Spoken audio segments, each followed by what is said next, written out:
Guys আজকে গিয়েছিলাম ভাই ব্রাদার এবং সব বন্ধুরা মিলে একটা মসজিদ পরিষ্কার করতে। আর তুমি যদি আল্লাহকে সত্যিকারে ভালোবাসো তাহলে ভিডিওটা প্রথম থেকে শেষ অবধি দেখবে।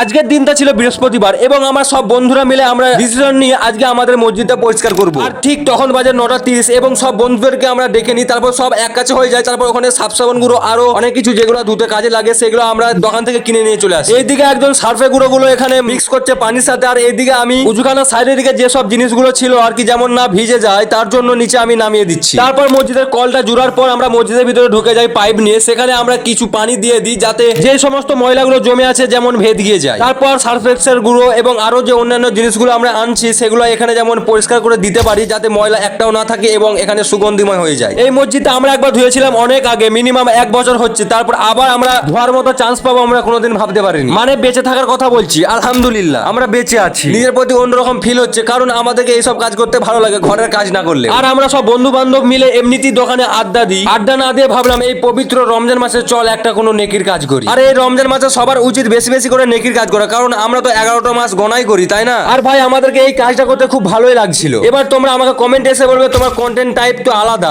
এরকম কন্টেন্ট দিচ্ছ কেন? আরে ভাই রমজান মাস বেশি বেশি করে নেকি কামাও। যাই হোক বাদ দাও, পার্ট 2 আসছে তাই ফলো করে নাও। আল্লাহ হাফেজ।